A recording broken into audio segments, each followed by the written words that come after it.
Assalamualaikum warahmatullahi wabarakatuh. Perkenalkan, nama saya Anggreni Suciawati, NIM 192131092 dari kelas HPI 4C. Saya dari Hukum Pidana Islam. Dalam kesempatan hari ini saya akan menjelaskan mengenai kaidah-kaidah asasi qawaid fikih jinayah. Tugas ini saya kerjakan untuk memenuhi tugas ujian tengah semester saya, materi qawaid fikih jinayah dengan dosen pembimbing Bapak Suciani.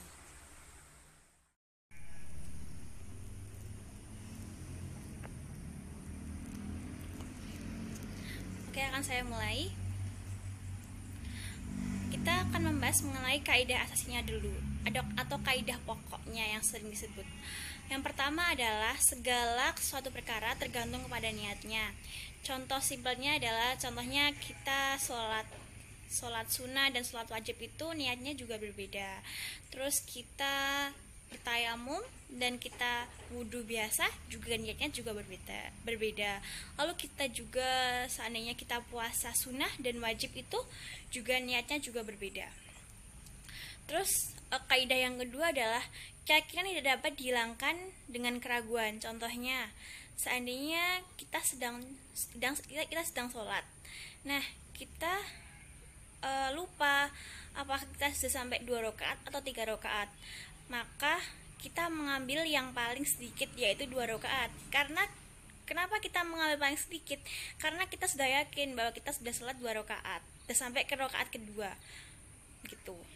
Terus contohnya lagi, seandainya kita sedang sholat tapi kita tidak tahu, kita ragu apakah kita buang angin atau tidak, maka menurut hukum Islam, jika kita sedang sholat lalu kita ragu apakah kita buang angin atau tidak, jika tidak ada bau dan tidak ada suara, maka sholatnya itu masih sah dan masih suci tanpa perlu berwudu lagi. Lalu kaidah ketiga adalah kesulitan mendatangkan kemudahan. Contohnya seandainya kita tidak bisa sholat dalam keadaan berdiri, maka kita bisa sholat dalam keadaan duduk. Kita bisa sholat kalau masih tidak bisa lagi, kita bisa sholat dalam keadaan tidur. Kalau masih tidak bisa lagi, kita bisa mengedipkan mata kita. Lalu selain itu, contohnya jika kita di suatu daerah, nah di daerah tersebut tuh tidak ada air atau hanya ada air yang bisa untuk minum saja, maka kita diperbolehkan dengan cara bertayamum. Terus yang ketiga adalah yang keempat adalah kemudaratan hendaklah dihilangkan. Contohnya adalah seandainya kita di dalam hutan. Nah, kita di dalam hutan itu tidak ada bahan makanan sama sekali. Hanya ada hewan-hewan yang haram untuk dimakan. Contohnya kayak hanya ada bangkai, hanya ada babi, hanya ada ular. Maka kita diperbolehkan untuk memakan itu. Karena dalam kondisi mendesak, seandainya kita tidak makan, maka kita akan mati. Maka kita diperbolehkan makan dengan catatan bahwa sama sekali tidak ada makanan halal yang bisa dimakan. Terus contoh berikutnya, seandainya ada seorang rumahnya ada pencuri, maka kita diperbolehkan untuk melakukan perlawanan. Dan jika kita tidak sengaja untuk membunuh si pencuri tersebut, kita tidak berdosa dan itu diperbolehkan dengan catatan itu adalah pembelaan diri. Terus yang kelima, kaidah kelima adalah adat dan kebiasaan dapat ditetapkan sebagai hukum. Contohnya adalah di Aceh. Contohnya adat kebiasaan di Aceh itu jika ada seseorang berpacaran atau melakukan zina, maka akan dihukum dera. Itu termasuk adat atau hukum kebiasaan di Aceh. Terus dan sebagainya.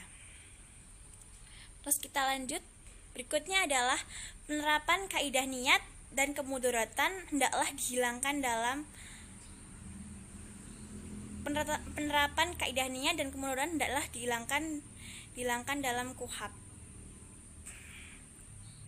Penerapan kaidah niatnya itu menurutku saya akan memberikan contoh pada pasal 49 KUHP, yang intinya seandainya seseorang melakukan pembelaan diri, maka seandainya pelaku tersebut luka atau kita melukai mereka atau kita tidak sengaja membunuh mereka, maka gugurlah hukuman kita, karena dengan catatan itu adalah pembelaan diri. Itu dalam segi niatnya adalah termasuk niat tidak sengaja, karena kita tidak sengaja melukai mereka, kita tidak sengaja membunuh mereka, maka itu kaidah niatnya. Terus kemudaratan hendaklah dihilangkan. Dalam hal ini gini, kalau di dalam hukum Islam, pelukaan dan pembunuhan itu, kita melakukan pelukaan dan pembunuhan itu akan dihukumi hukuman pidana Islam. Tapi kalau kita melakukan pelukaan atau pembunuhan dalam kondisi kita membela diri, maka itu diperbolehkan dan hukumannya dapat gugur. Contohnya, si A mencuri di rumah si B, lalu si A ketahuan, maka B boleh melakukan pembelaan diri. Jika B tidak sengaja membunuh si A, maka si B tidak dapat dikenai hukuman. Begitu. Makanya disebut kemudaratan hendaklah dihilangkan. Gitu. Jadi makanya dari kemudaratan asalnya pembunuhan atau pelukaan itu dihukumi dosa atau dihukumi tercela atau tidak baik, tapi dalam kondisi tertentu seperti pembelaan diri, untuk membela harta, untuk membela nyawa, itu diperbolehkan. Lalu yang berikutnya adalah tentang KUHP yang belum sesuai dengan kaidah hukum pidana Islam. Di sini saya akan mengambil contoh pada pasal 284 KUHP. Ini intinya saja ya, saya akan memberikan kesimpulan pada pasal 284 KUHP ini. Jadi intinya tuh seseorang dapat dikenai pidana 9 bulan atau dapat dikenai pidana perzinahan jika yang melakukan perzinahan itu sudah menikah. Baik pria maupun wanita yang melakukan perzinahan dalam keadaan sudah menikah itu dapat dikenai hukuman. Namun jika dia belum menikah dan melakukan perzinahan, maka itu tidak bisa dikenai hukuman. Lah, itu sangat berbeda dengan penerapan hukum pidana Islam. Jadi di hukum pidana Islam itu ada pembagian dalam hal perzinahan dan dalam hal hukumannya juga. Dibedakan menjadi dua, yaitu perzinahan muhsan dan ghairu muhsan. Muhsan adalah perzinahan yang dilakukan sesudah orang itu menikah, dalam keadaan dia menikah tapi melakukan zina, maka ia akan dihukum dengan rajam. Yang kedua adalah ghairu muhsan.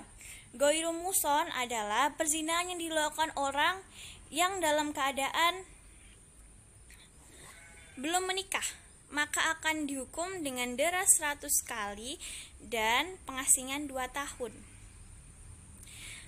Dera itu cambuk ya, dan rajam itu adalah seseorang yang dikubur